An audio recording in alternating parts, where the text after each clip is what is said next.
And we are live on the Icecast Live. Good evening. Good evening. Good evening. Good evening. Guten Tag. Yeah, there's a whole show into German now. That'd have a job. I know about 3 words. I'd be able to say Black Forest Gatto, and that'd be about it.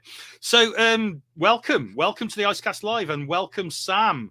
Thank you, Hello, Sam, Shane. for coming out your cupboard. And no Ollie tonight because he's got a life and it's a Friday and he's drinking beer. So it's just the 2 of us tonight. How you doing? We both know he's sitting in the pub watching us now. Yeah. Hello, Ollie. Drop a little message. That'd be a bit sad, wouldn't it? Having a night off just to watch the show, you know. If you are out there, Ollie, or if you're watching later on YouTube, good evening. Yeah. How you doing, Sam? You all right? Not too bad. It's Friday. It's a whole new world. It's a Friday. It's Friday. Thank Crunchy. There are all the chocolate bars available. Some people are too young to remember that, aren't they? I think Crunchy's probably my favourite chocolate bar. I think, but really? not a whole Crunchy. Like when you have the Crunchy in a chocolate bar, that is amazing. You know what? You know, like when you get chocolate bar, like a Dairy Milk, but it's got crunchy bits. Or right. Yeah, a crunchy additive, like a dime bar, like a whole dime bar, too much. But a dime bar in chocolate, or Oreo in. Anyway, sorry, what are you saying? It's a nice. With comics, we talk about comics, yeah. I said I might diverge. There you go. How are things going with Comic Book Sam and your channel? Very good. I finally got monetized. I actually am now earning money on my YouTube channel. You've hit the 1,000 mark. Yeah. Oh, yeah. Although I have it's not the 1,000. It's the 4,000 hours of watch time. I finally hit that. But I sort of how it works. Yeah, I diversified. So I've got comic books, but also comedy, UK comedy. Yes, I see. Yeah. Once I sort of focused a bit more on the comedy, then the YouTube channel went off. So you sold out, basically. You completely sold out. Yeah, but I'm still going to drop some comic-related content in the stuff that people actually watch. Yeah, well, so you're going to stealthily get some decent content in. I mean, meaningful content in there. Yes, absolutely. Yeah, brilliant. Nice one, mate. Nice one. You're going to fill with some Greg Davies videos. Well, my news this week is, I mean, most people probably already know this news, but we are now published with Dark Legacy. Look at that. It's amazing. It's lovely, isn't it? Yeah. Lovely cover by Alex Ronald there. And obviously, people will reckon, if you're a Babylon 5 fan, you will recognize the star of this comic is Claudia Christian. And the wonderful artwork inside is by the amazing Staz Johnson of 2000 AD, Marvel and DC fame. Hang on. There we go. Do it again. Show us. There you go. Okay. It's just a blur, to be honest. It's just a blur, but that's because everybody's moving so fast. It's such an action-packed comic, you see. Yes. Excellent. Oh, top one. Great. So those will be going out next week to our backers, which I'm very excited about because I think people have waited and been very patient for this book, and it'll be worth the wait. Absolutely brilliant book. What have we got today, Shane? Tonight, we have a very special guest, indie creator by the name of Mr. Rich Watkin. He is a fellow Shropshire person originally. Salopian? Yes, Salopian. You lot are everywhere. We do get around. People, we're like Mandalorians, we're this mysterious race of no one wants to see your face. People. Yeah, no one wants to see our face, and we ride around on rocket bikes. Yeah, and you get overshadowed by a little green puppet. Yeah, it happens all the time. Everyone in Shrewsbury is followed around by a little Kermit. You'd be surprised, actually. So, Rich is from my neck of the woods. He's currently living in Yorkshire. And he's produced an amazing series called Digital, and he's going to tell us all about it. It's been very successful on Kickstarter. I think he is now launching his 4th episode on Kickstarter, and it is doing very well indeed.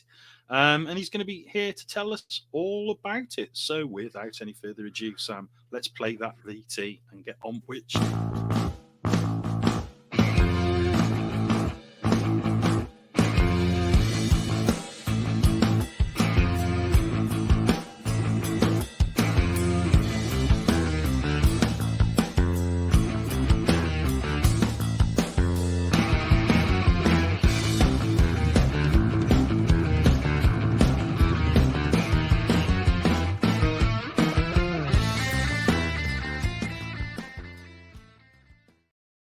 and welcome back to the Icecast Live, and welcome Rich Watkin. How you doing, Rich?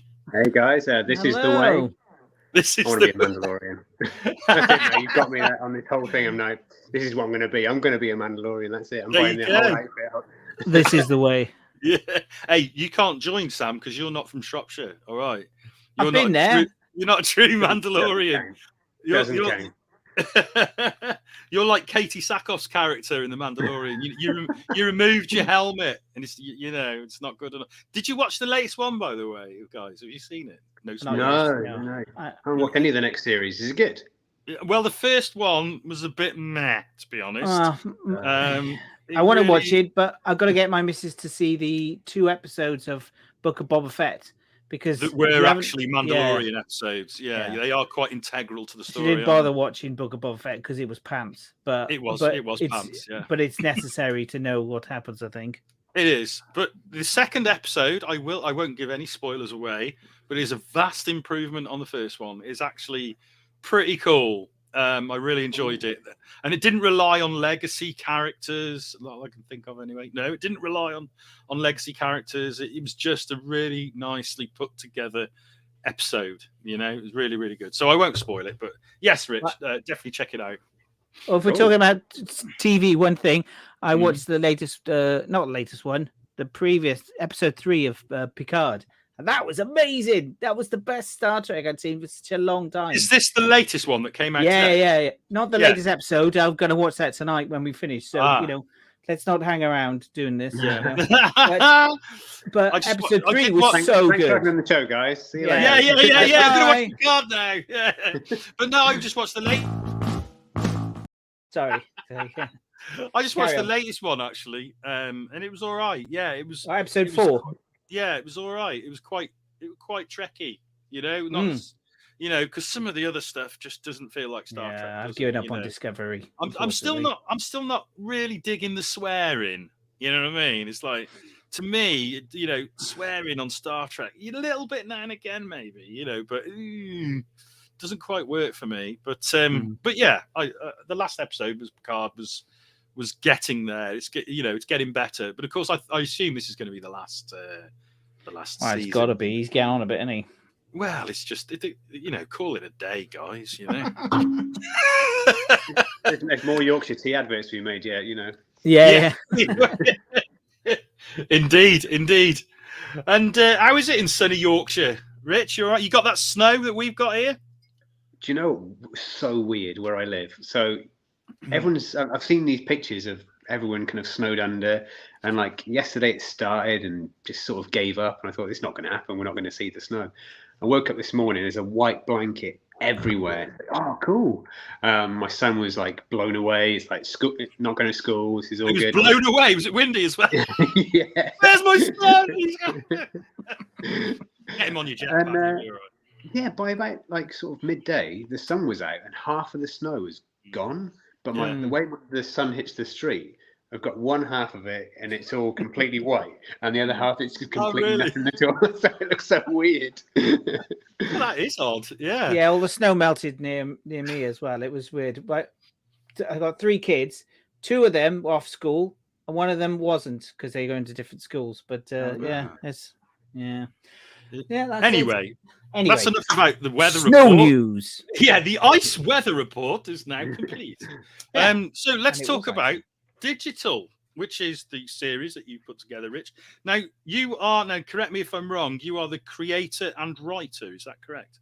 Yeah, co-creator. I do it with my buddy Zach. I don't draw in any way. I am absolutely dog shit at drawing, but as I say, I can write. I can put words down and people make pictures from it. So it works, I guess, to some effect. But so you've got your 4 episodes in, and you're co-creating this with Zach. Sorry, what was the name of the chap you co-created with? Yeah, it's Zachy. Yeah, he's my co-creator. Yeah. And is he the artist on the book? No, it's been a bit of a rocky ride.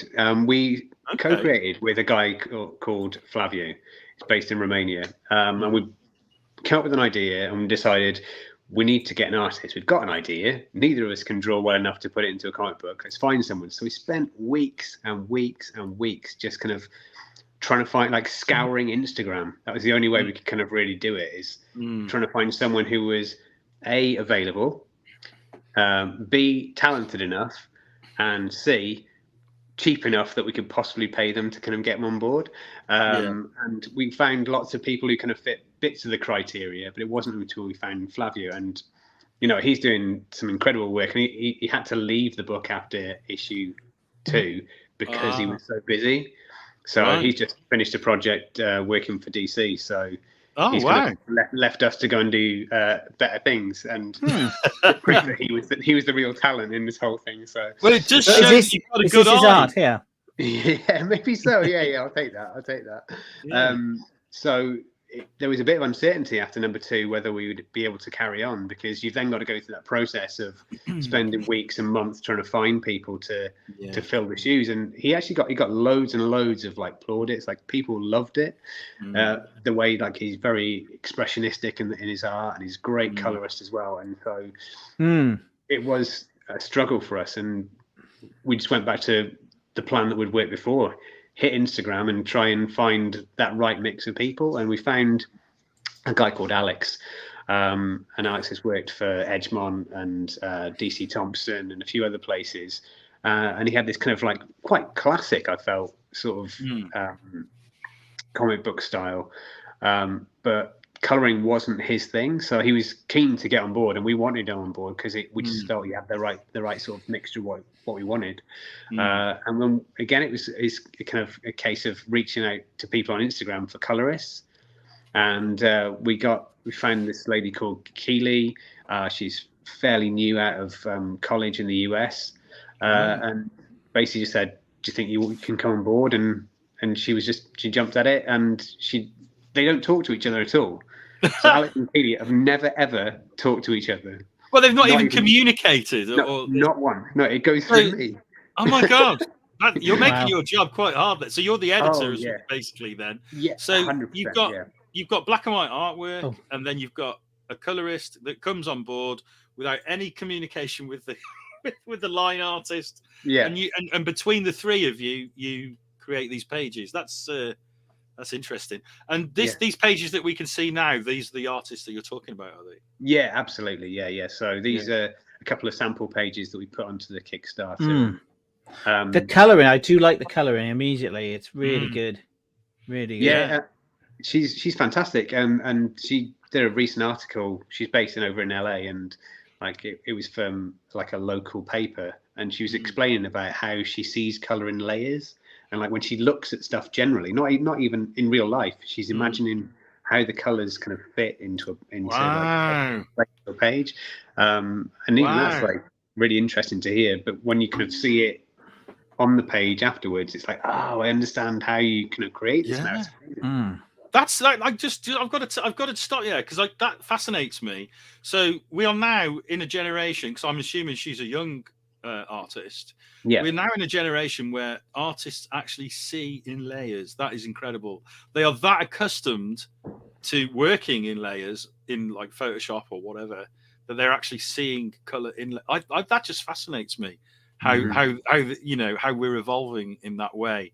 And I mean, talking of evolution, the whole subject of this book is sort of about evolution, isn't it? How humans evolve with AI, is that right?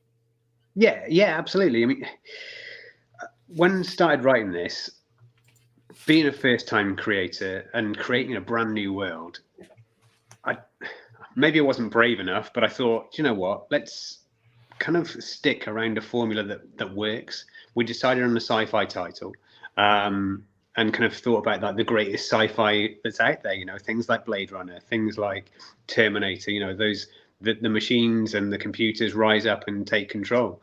So it wasn't embedded in a wholly original idea. It was there to build a level of familiarity. Yeah. So you don't know me, you don't know the art, you don't know any sort of backstory, but you have this familiarity. And I wasn't trying to reinvent the wheel. I just wanted to make a really fucking good wheel.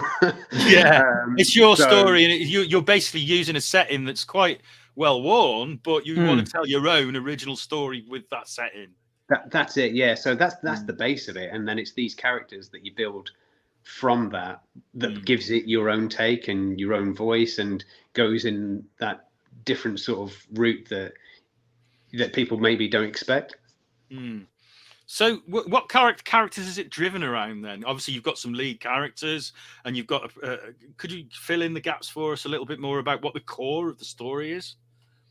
Yeah. So this is, like I say, I'll go back to the kind of like the basis of the story. It's all about that humans are overly dependent on technology and the way that kind of that life exists, and in order to kind of make your life easier, you develop technology which makes things better, and eventually the artificial intelligence that's going to make it better becomes self-aware, and it just takes one person to kind of drop that idea.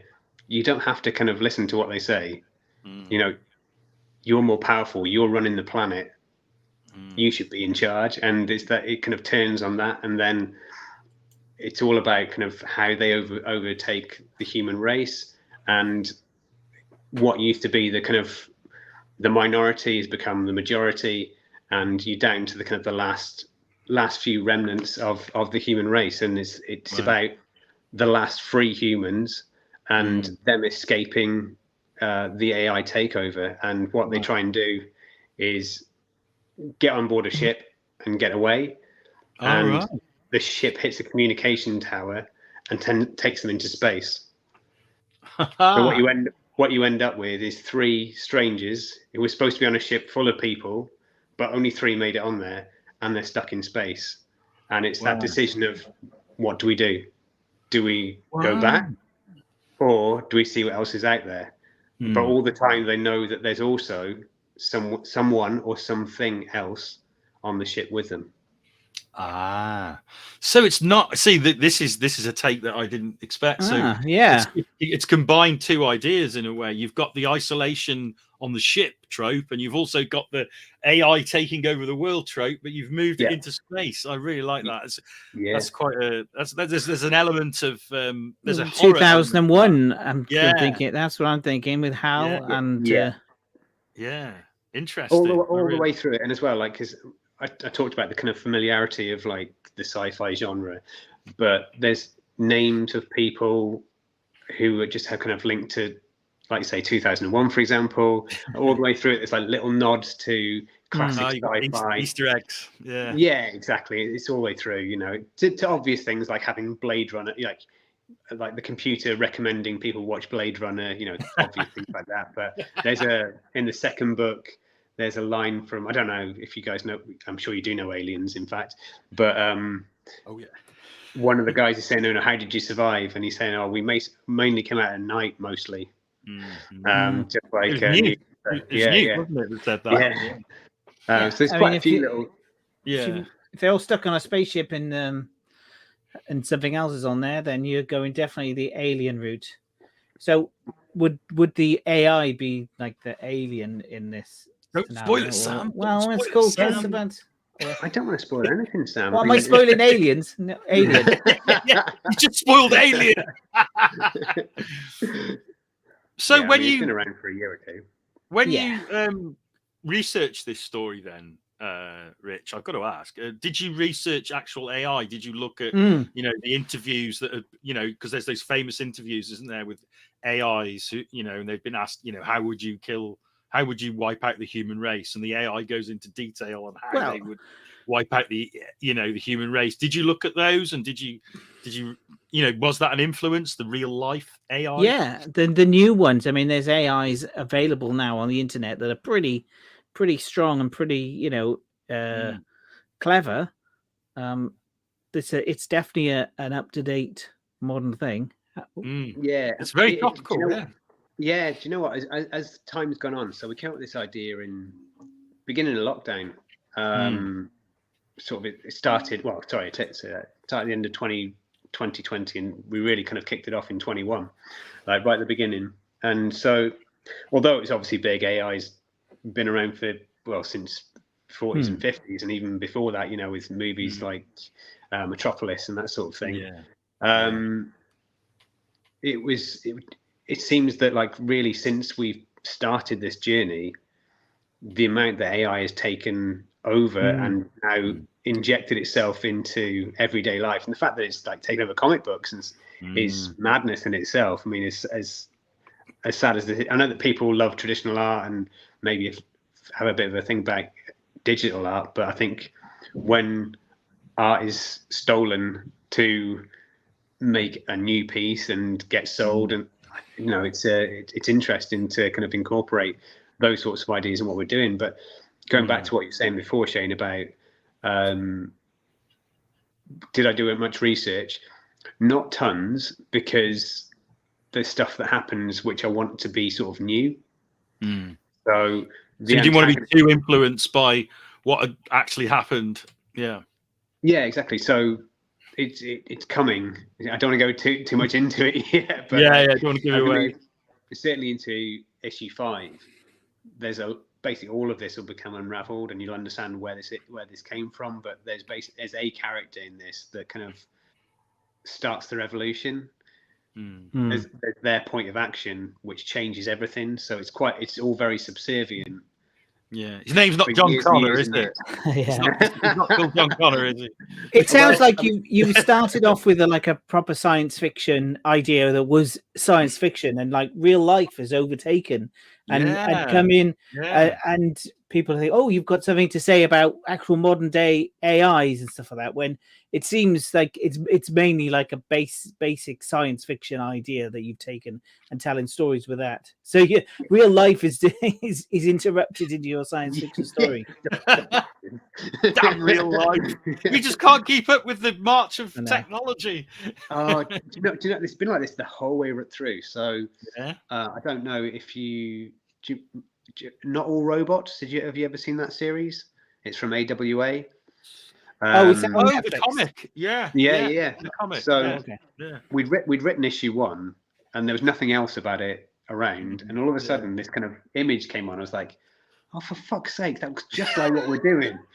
And as it transpired, it wasn't. It was just there were some similarities, and I guess it's probably science fiction is built on these tropes, like you say. So you see an image, and it's like, okay, well, I know roughly what I'm expecting. And then Boom Studios released a series called Eve. I don't know if you saw that either.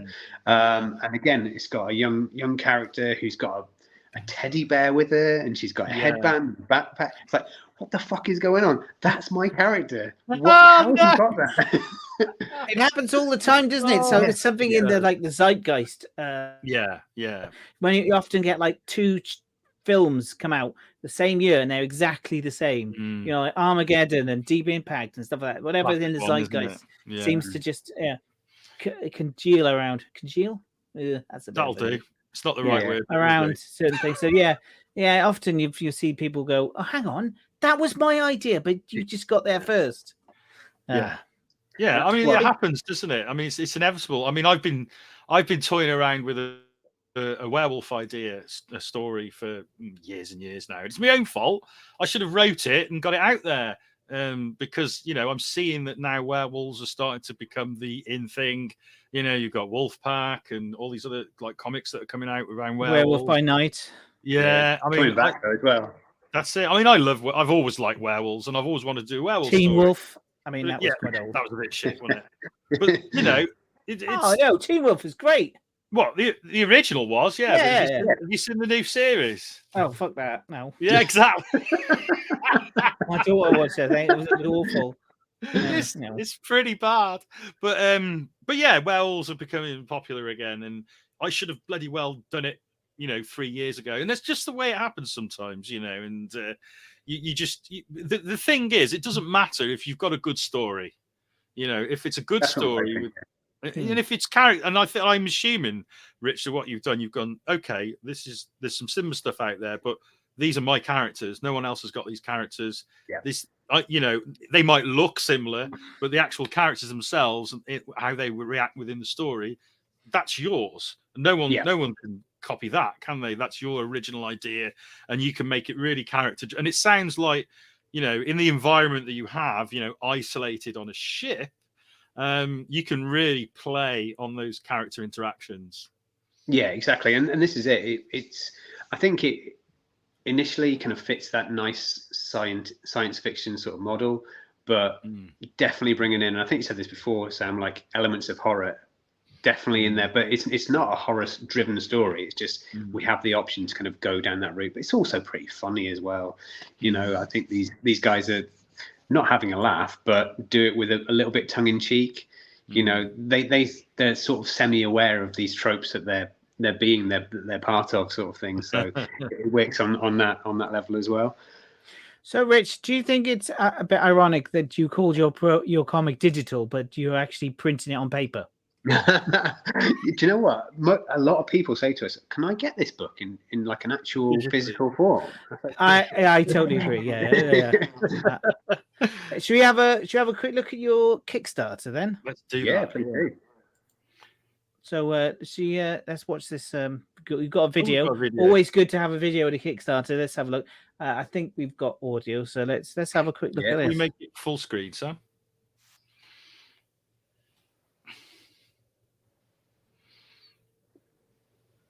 We have to be quiet now because there's no music. Can we sing some music? There's no music. There's a really good track on it, actually. We've got no sound. Oh no! Music by Blackout. Oh. Yeah. Mate, I can't see anything because it's on. It was on full screen on mine, so I couldn't see anything. What did you see? Well, we couldn't hear the music, Sam. Oh, okay. It's just for me then. And apparently the music is really good. And I bet it's your friend that did it, isn't it, Rich? You got hang on. I'll listen to the music and you can see my reaction. Oh, it's going into your headphones. It's rock. Yeah, that's right. Yeah. It was rock. It's very good. It's our letterist band, actually. All right. Yeah. So every track that we've had so far has been like a friend who's in bands. Like I grew up in bands and that sort of thing. So it's nice to be able to kind of turn something. Yeah, you know, like we used to in bands together or friends from bands. You know, can I borrow your track? Yep, cool. Right, I'll speak to you in like 10 years or something. That's the way. It's compulsory to have someone in a band for we're doing a comic book. I mean, that's the way we do it. And from Shrewsbury. Yeah, it's got to be a band from Shrewsbury, of course. The music on the Icecast Live is from my band, so that way you don't have. Yeah, that. Richard's gone. He's gone. He's like, I don't want to listen to that song again. He's gone to the toilet, hasn't he?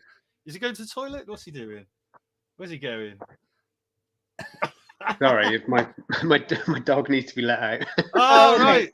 No, man. No. If you want that, you can just say. It's like, this is all very casual. If that was a Phil Winslade guitar solo, you could have gone and took the dog for a walk. But unfortunately, it wasn't. All right, sorry. We're love you, Phil. Yes, we were, weren't we? So I'm assuming then, Rich, we've got some nice little extras as well as the book on offer. Oh yeah. Bare bones. I know we've got all sorts, although in a really nice way. A lot of it's running out. So this is chapter 4. Yeah. 1 and 3 is also available. I guess. Yeah. I guess imagine 1 and so you 1 can to 3 catch up. Brilliant. So we have got digital copies of the book called Digital. Let me just get a bit bigger screen so you can see. Yeah. But we've also got some variant covers. Right. People love variants, so they do. Why not cater for that? Then we've got some original art that you can get hold of. We've got a reward where you can be in the book. Cool. This is a freebie you get with it. So this is by a street artist called SP0. I don't know if you ever heard of that guy, but he's just won the World Illustration Championships for the UK. So really, wow. Yeah, this is his first comic book, and he's kind of let us use this as a. If we get to 100%, then you get that, which we've done. So all of our backers are going to get one of these as well.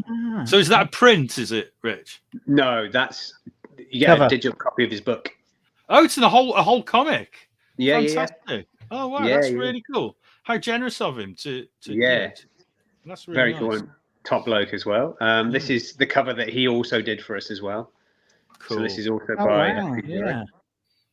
yeah. It's this cover is looks more cartoony and kind of like graffiti, but that I wouldn't realize that was the same person. No, but- he's really done a different style there, hasn't he? Yeah. He said, "Have you got any ideas?" And I said, "Oh, I've thought about it. I had one idea for him, and I said, I'll do this." But actually, when I saw a picture he did of some of our characters, he did a bit of fan art for us. He said, "Oh, what do you think?" I was like, "I know what I want. Can you do this for us?" And he went away and did. And he's been generous enough to give me like the original art for it as well. So I've got that framed. Nice. It's amazing. Yeah. I mean, that image with the claw around the world, that is classic, like movie poster style, isn't it? It's like something off a Bond movie or an 80s sci-fi movie or something. I really like it. Yeah. All about 80s sci-fi. This is where it's embedded in the book, sort of thing. So, yeah. gotta have it. So you're obviously an 80s sci-fi fan, then, Rich. I mean, you've talked about Blade Runner, you've talked about Aliens. Are there any other movies that are always, your favorites from that period?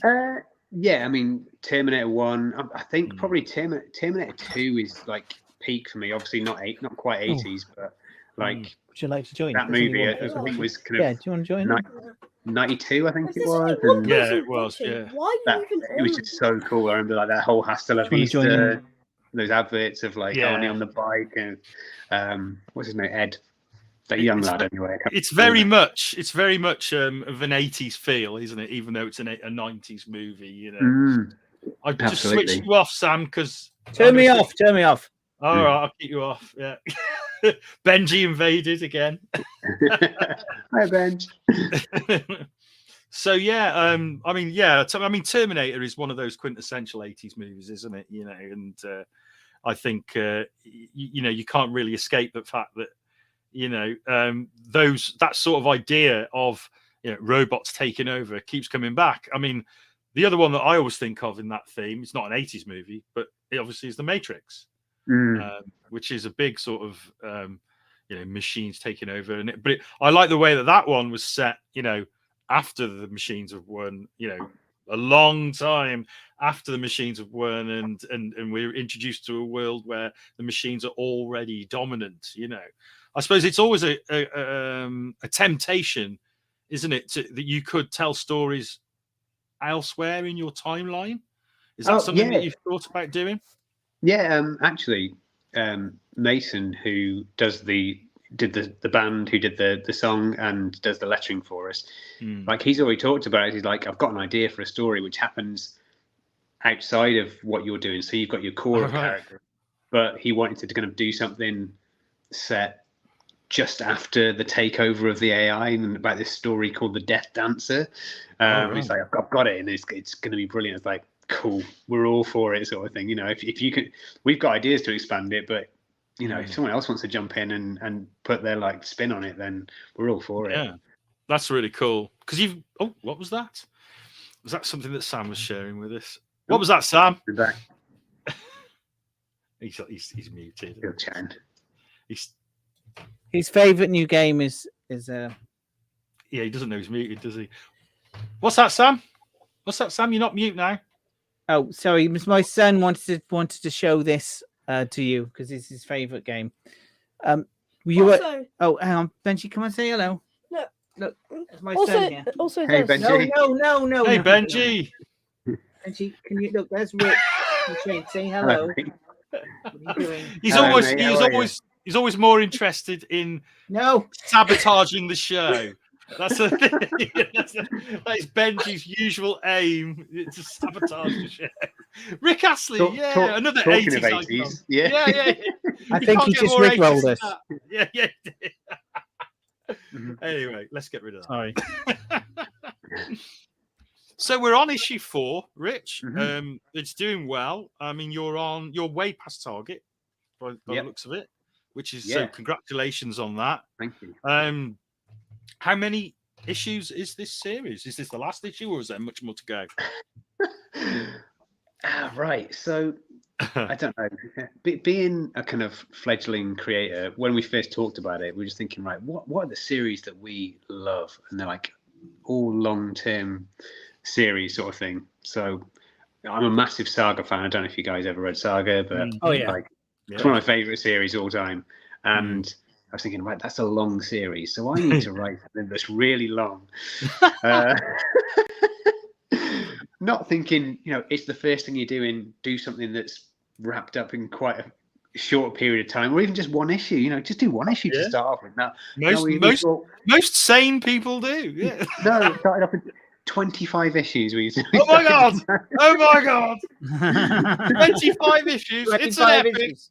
It's officially an epic. Oh god! Yeah. So are you going to keep to that? Have you decided that was insane, or are you going to go for it, Rich? Well, so yes, we've decided it's insane, and as you'll know, like put the amount of effort you have to put into a Kickstarter on such a regular basis is a real sort of drain. Like I love this whole period of time, but it's such a lot of effort, constantly promoting, constantly like getting in contact with people, seeing if you like. Thank you. I really appreciate you guys reaching out to me and asking about being on the show. But sometimes you have to go out and say, can you please be on your show? Please let me on because I've got something to talk about. And then you send in like 40, 50, 60, 70 messages to people saying, could you be on your show? Or could you review the book? And because we've got this thing coming up, and it's a lot of time and effort. So whether we'll get to 25 issues, I'm already thinking about how we can kind of maybe make it a bit smaller,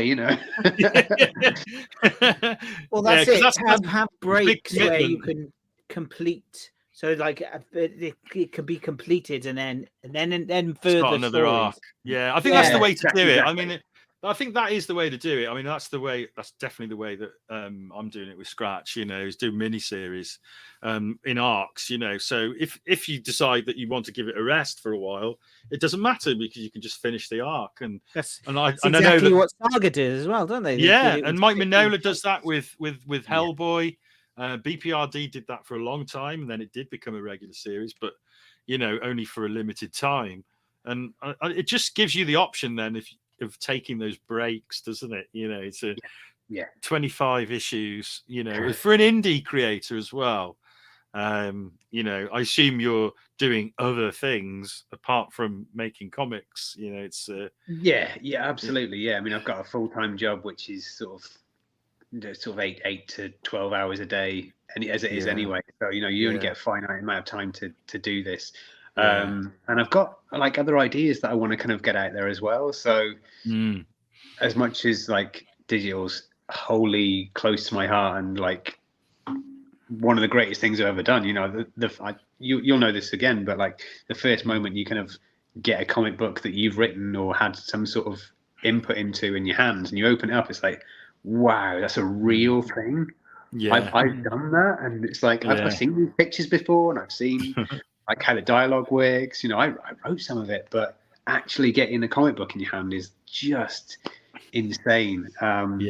It never goes away, I think. I mean, for some people it probably does. I don't know. For the big pros who push out stuff constantly, I mean, not saying they don't love what they're doing. They obviously do. But that's a job, really, I guess. Yeah, but that feeling when you open that's never gone away from me. When I got this through the post, it's, I don't know how many comics I've published, a lot. I still look at it and go, oh, I had a hand in that. This happened. This would not have happened without my input, and that's a nice feeling, And there's something special about it. And I think when you love comics, anybody who really loves comics, and if you're an indie creator, I don't think that feeling ever goes away, does it? That when you get that first printed copy through the mail, that you can say, I had a hand in that, And it's like your firstborn child. It is. It's like you keep having children. Yeah. But apparently, Rich wants 25 of them. Rich wants 25 kids. That's an American football team, isn't it? I don't know. How many people are in an American football team? There's a lot of them, isn't there? 400 or 500. There is a lot. There's loads of them. There's loads of them. Sounds like a Mormon family. We've had a little question through from a viewer. Were you influenced by Huxley's 1932 novel Brave New World when creating the concept of digital humanity totally reliant on machines in their everyday lives? Wow, Mighty John E. No. There you go. Short answer. Although I'm really interested to read that now. It sounds like it'd probably be Brave New Oh, World you is sh- great. oh, It's yeah, great. it's a classic. Yeah, Yeah, you've got to Yeah. read it. Yeah, it's I but think it's probably good that you didn't, because it is not so really huge. based on AI. It's kind of No, it's not, and it's not about it, but it is very influential. It's hard not to be influenced by it, because it's more than just a story or a prediction of the future. It's a comment on humanity itself. You know, it really is. It's a really powerful story, and really it's all powerful about idea. like a savage or a primitive man coming into a society where everything is governed by machines, fertility, and everything is that. And I'm just remembering it now. It's really It's coming back to you. It's incredibly influential. Yeah, a lot of writers have obviously been influenced by it. It's not too long. It's worth reading. Actually, it's really good. Yeah, it's a classic. I think there was a Grant Morrison series, TV series about it, Brave New World. What's that? Grant Morrison written TV series, Brave New World. Oh, right. Didn't know about that. I'd rather read the book, I think. Oh, here we go. Sam's gonna get it up on the screen, gonna show us our ignorance. What you got there, Sam? Right, novel. Yes.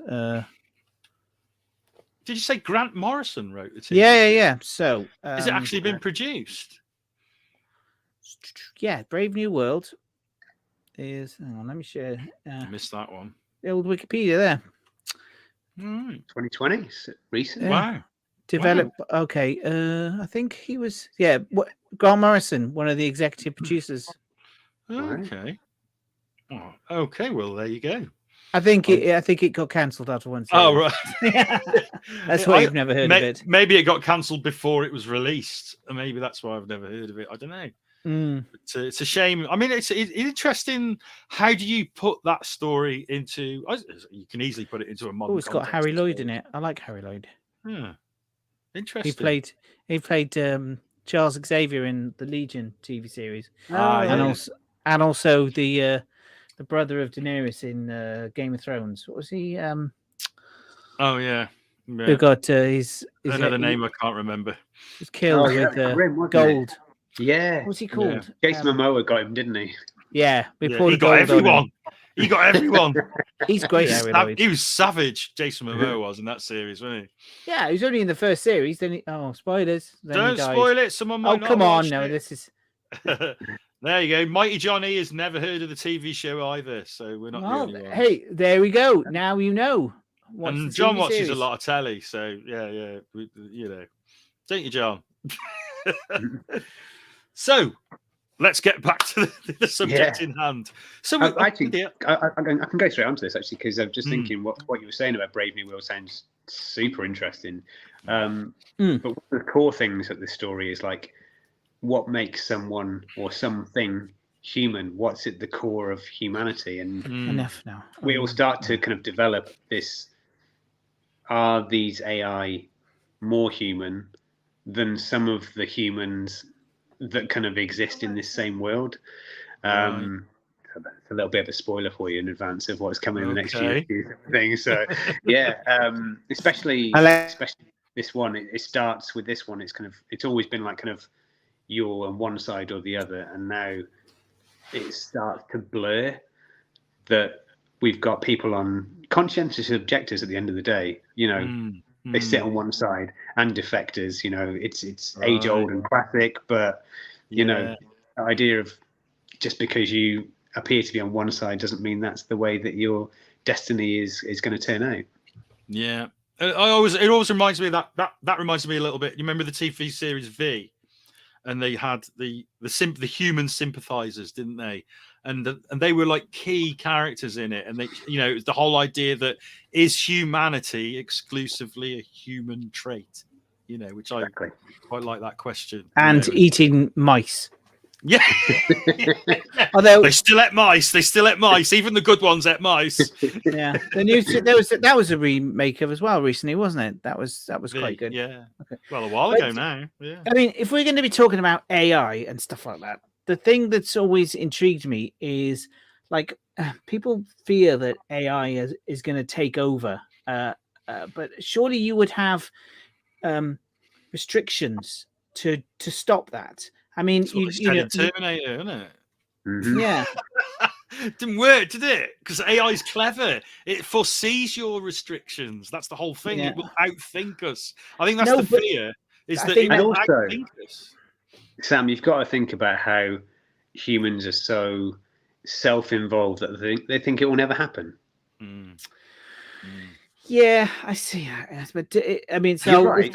Normal, rational people will think, yeah, we need to put something in here to stop it from happening. But see, the thing is, like, arrogance gets in the way. Yeah. well, well, here's the thing: like Chat GPT dropped in December, and you know, I'd heard of AI and stuff. You had all the AI art stuff, and it was like, oh, look, you can make it do a picture of Mickey Mouse riding. We did a whole show on that, spaceship. didn't we?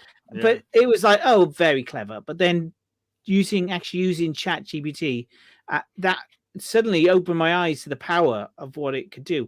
I mean, I find with Chat GPT the sort of creative things about it, well, write me a story or do that. That's the least interesting thing about it.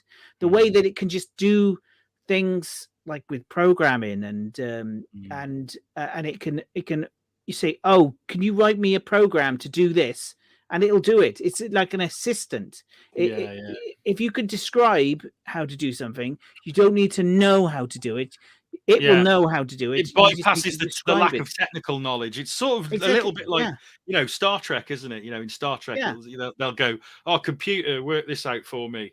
And it works it out. Yeah. So in a way, you're never going to take that. You're never going to have the human part of it taken away because, it's like an assistant. It doesn't know what to do. It doesn't know, but if you tell it to do something, it knows how to do that. Yeah. Once you give it like autonomy to start deciding what to do, that's where you get into the danger of that's AI. I mean, at the moment, this stuff isn't really AI, is it? I don't think we'll ever give it autonomy. That's the thing, because it might take it, Sam, whether we give it to it or not. That's the thing. That's like your car decided to drive away because it can, but it won't because it doesn't have the ability. Not now. Theoretically, what if a car took start driving itself? But it doesn't have the ability, and it doesn't have that thing. I don't think it can. I really think that's like one idiot. It just takes one idiot to just go, oh, it'll be all right. I'll just make this one. Elon Musk. Yeah. Well, how many people are on the planet? Something like, what are we on now? 8 billion or something. One of them's got to be an idiot, haven't they? And I suspect there are more idiots. Actually, I think the idiots probably outnumber.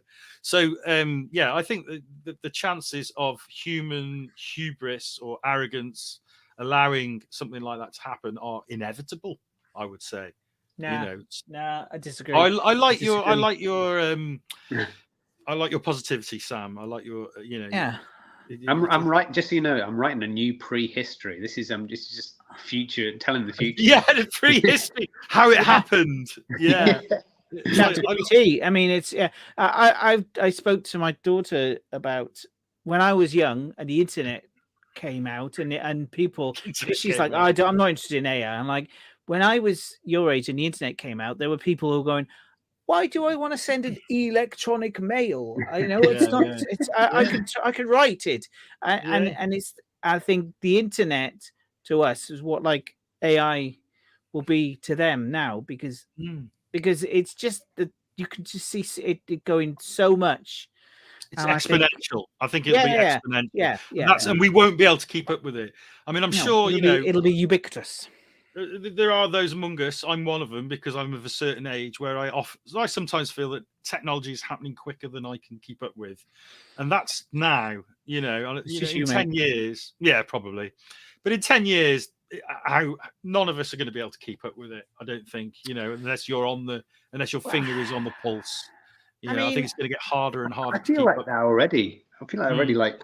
The whole Twitter thing, and then you had like, right, okay, what's the new social media that you need to jump onto because otherwise you're going to get left behind? And so I signed up to Hive and Mastodon, and I've done nothing with them. I just signed up, and I'm like, I'm scared of getting left behind, and someone else is doing something I'm not doing. Maybe it's that FOMO thing. I don't know, but it worked, didn't it? Loads of people signed up to them because they thought that was going to be the next thing, and obviously it wasn't, because they were really badly put together and without any security, and they were just awful. But it's partitioning knowledge.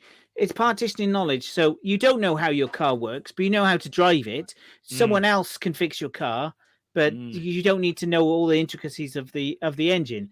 So it's kind of like that with computers and AI. So AI soon will be able to write programs, but you'll tell it, and that's another partition of knowledge which you pass out. We're giving it away. We're giving that need of knowledge away so that we can progress more quickly. And I think it's amazing. I think AI will enable us to do incredible things. Going back to the art thing, and I won't labor on it because we've already done a whole show on it, is that why give creativity and art to AI? I don't get that. Why would you want to give that away? Yes, give it all the boring stuff like programming and automation of production and all that sort of stuff. But why would you want to give away the creation? Why would you want to give away art? I wholeheartedly agree with you, but at the same time, I understand why someone else would want it. Like, I'm not an artist, and I would love to be able to draw and create things like the guys that have made our book. But that gives not the skill, but like you say before, the ability to do something that you can't do otherwise. The knowledge, it's knowledge passed in a different way that you don't need to maybe learn it or understand it or practice it, because something can do it for you. Yeah, and I totally get that's why a lot of writers and people who can't draw, turn to AI. I understand that, and it is sort of like, I suppose my feeling is that art is different, and you could say, well, Shane, you're just a gatekeeper. You're just talking, you're just looking at it because you're an artist and it's your job that's threatened, blah, blah, blah. But I don't think it is that, I feel that it's because art is something that we as humans can do, that defines us as humans. It's what makes us human. And I'm not just talking about drawing. I'm talking about art in itself, the creative process that is beyond functionality. We don't create art. It doesn't have a function as such. We do it to express ourselves and to make comment, and it has so many purposes. Saying that though, Shane, like, what about like cave drawings and hieroglyphics and stuff? And actually that imparting knowledge through, well, it's pre-writing and dialogue. Yeah. So it's an interesting subject. It really is, and I know that we could go on about it, forever and ever. And I try not to sort of sit totally on one side of the fence. I try and keep an open mind on it, because I think it's too early in its development for anyone really to make a final judgment on AI art. I don't know whether it's art even, because one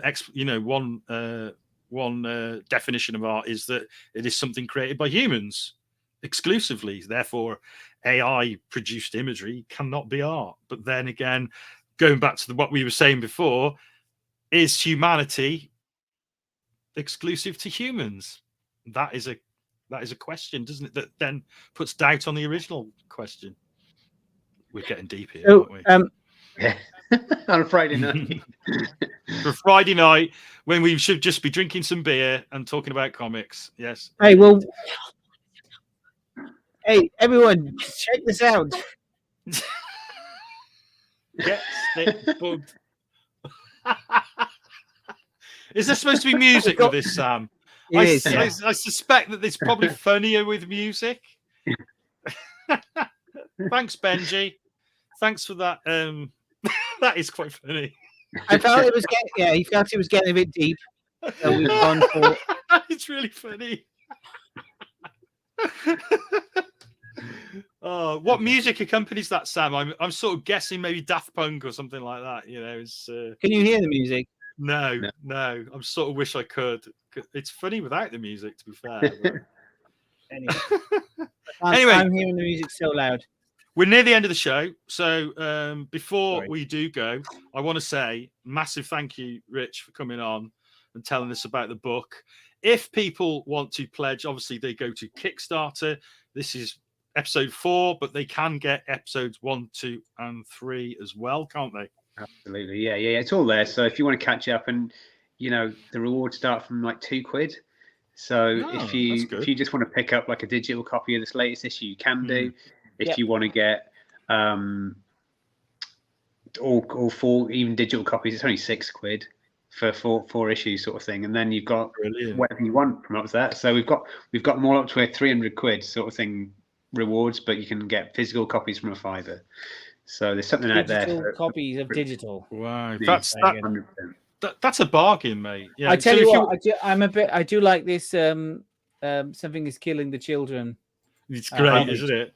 I've been after this for such a long time. Yeah. I love this series anyway, but we've just got this one character who like their weapon is a wrench, and it just seemed like that's it. We can do it. Like it seemed to fit. So I'm so excited to put that together. It's a nice homage. And finally, mate, if someone wants to find out a bit more, where can you be reached online? What, Twitter, Facebook? We're absolutely everywhere, well, apart from Hive and Mastodon, like I mentioned before. So yeah, we're at Digital CBS, so that's short for Comic Book Series on Twitter and Instagram, and it's Digital Comic Book Series on Facebook. So just drop us a message on there. I think we're like £200 away from the most successful Kickstarter so far. So brilliant. If anyone watching today wants to help us kind of get closer and closer to that, then that'll be brilliant. I think we've got like 20 days left or something. So fantastic. You're going to do it then. You're going to do it, aren't you? You'll have a big surge at the end. There always is. The last couple of days, the last 3 days, there's always a little bit of a surge. So you're going to have a great campaign. Congratulations, mate. Thanks so much. Really appreciate it. Look forward to seeing it, and look forward to seeing that that prequel about how it began. Yeah, it's all coming. evil chat GPT. Yeah, that's it. What I can't do is I can't promise 25 issues. I'm going to come out and say it right now. I'm not promising 25. I'm going to try and get it smaller. As long as somewhere in there's a dancing stick insect, that is the most important thing. I'm inspired. Yeah, definitely. And I feel like I'm going to let you guys down if I don't put it in there. It's got to happen. Well, we're going to wrap up the show. Thank you. Yeah. Thank you so much. Good to see you, Rich. Yeah, good luck. Thanks, guys. Cheers for having me. Pleasure. I really appreciate it. Good night. Next week, join us next week on a normal Thursday. Yes. With Ollie, who's in the pub. I bet he's still watching us. Aren't you, Ollie? With Ollie, and I think we've got Dave Gibbons next week. I'm pretty sure. Dave Gibbons. And I think Ollie might be off actually, because he said he couldn't do the Dave Gibbons show. So never heard of him. It'll be me and you, Sam. Good night, Rich. My Dave Gibbons, David Goat story. Thanks so much. Dave Gibbons for me. That'd be very cool. Okay, yeah. And he'll go Usat then. Usat, I've never heard of him. Yeah. Fine, I'll take it. Right, take care, guys. All the best. Guys. Bye. Take care. Thanks again.